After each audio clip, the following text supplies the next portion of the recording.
Hi, it's Chuck, First Baptist Church, Coolidge, Texas. This is the Easter to Pentecost What Changed devotion.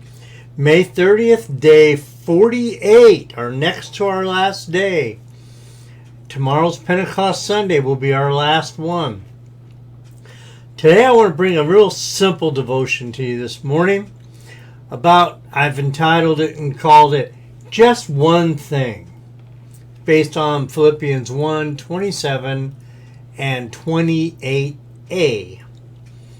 Now, I remember years ago when I was young in high school, I got involved with the golf team and we were pretty good.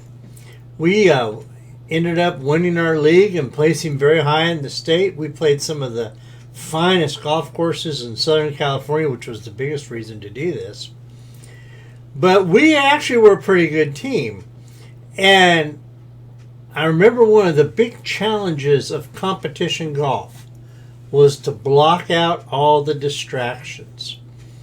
To focus in on just one thing. I mean, before you hit your shot, you made all your calculations. You looked at the wind and all that kind of stuff. So many things I can't go into it all. But once you'd done all that and you figured out how you wanted to hit your shot, then you selected your club and you approached the ball and you focused in on just one thing.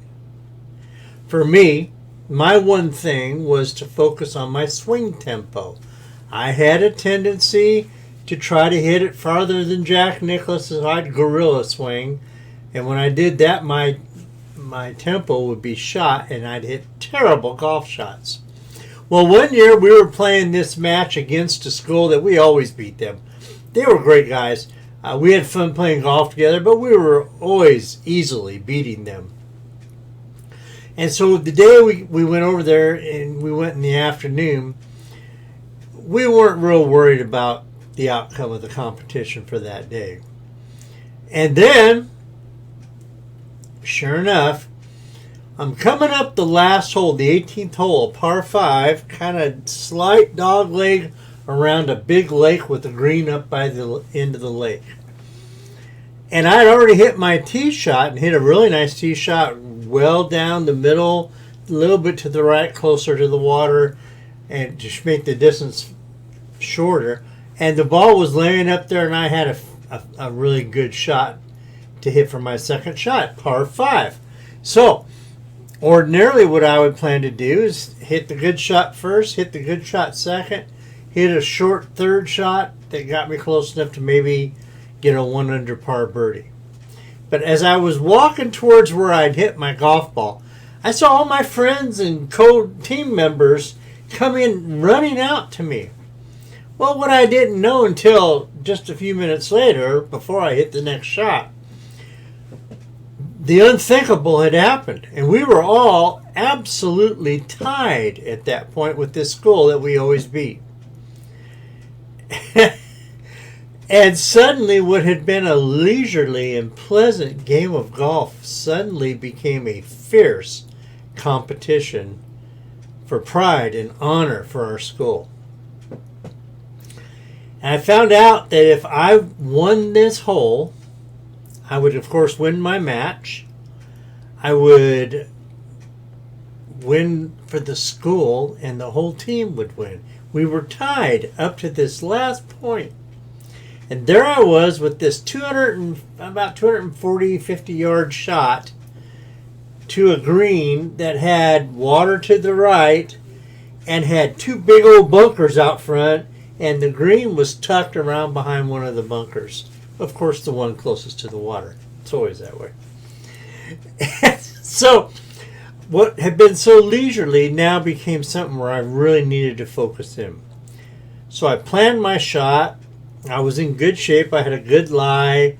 The danger was on the right side, so I wanted to come in from the left side.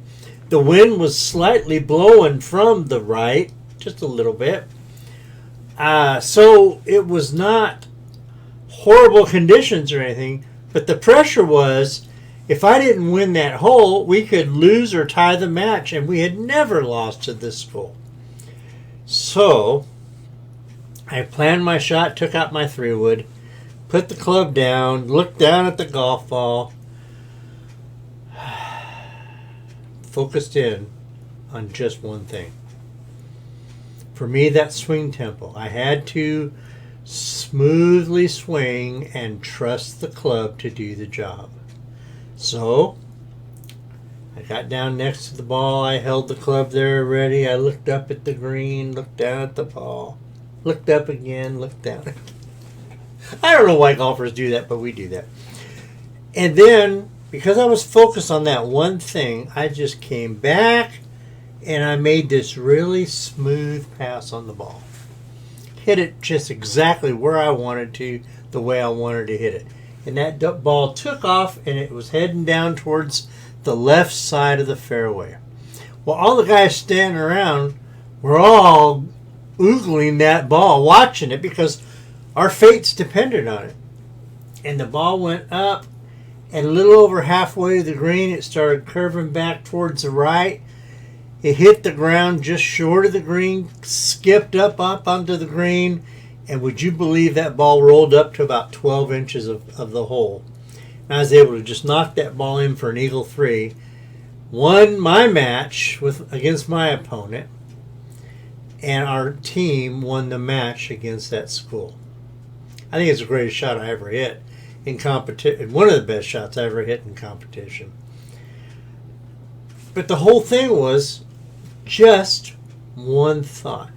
If in golf and in life, if there's just one thing that you can hang on to, and it'll guide you to do everything else correctly, then when you get under pressure, when things get tough, you want to focus in on that one thing.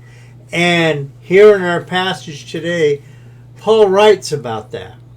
And he writes about having just one thing. Let's read it together in Philippians 1, 27 through 28a, the first half of verse 28. And so we come to the passage and it says, just one thing. Live your life in a manner worthy of the gospel of Christ. Then whether I come and see you or am absent, I will hear about you, that you are standing firm in one spirit, with one mind, working side by side for the faith that comes from the gospel, not being frightened in any way by your opponents. Just one thing. A successful and authentic Christian life can only be lived by focusing on just one thing. To live our lives in a manner that is worthy of the gospel of Jesus Christ. In other words, to live our lives in a way that represents Jesus well. When we tend to think of selfish things, we realize Jesus wouldn't do that. And so we quit being selfish. We must live in this manner if we're going to have an authentic and successful Christian life, and if our journey of faith is going to be successful. You know, think about this. Did Jesus ever covet something that belonged to his neighbor?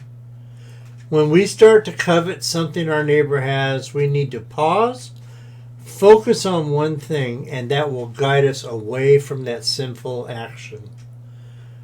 Did Jesus ever steal something that belonged to somebody else? If we're tempted to steal, we should think, would Jesus steal?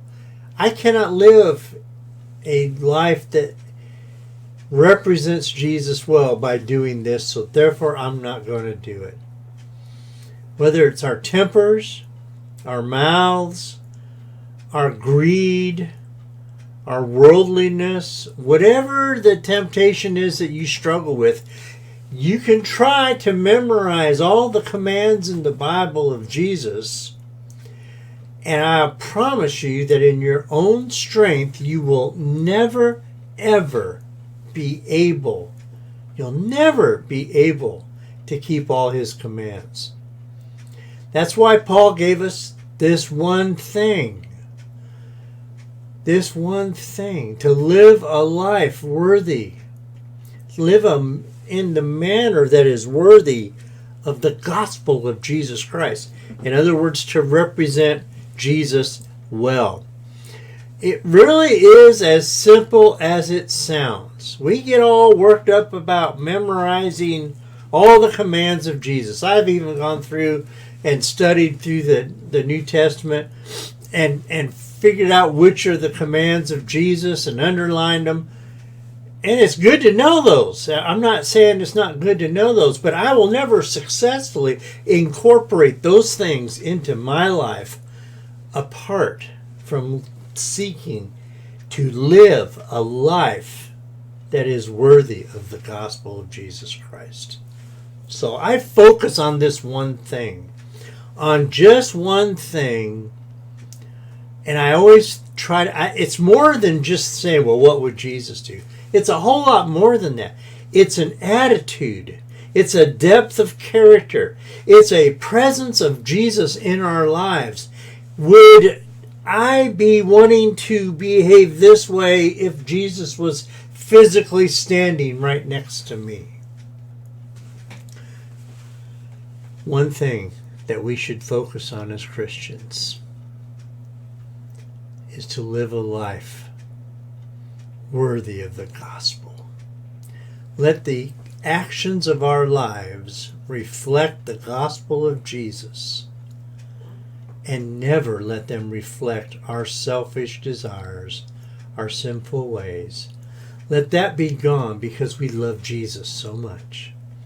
If you love Jesus, and I think you do, then live a life that is conducted in a manner or such a way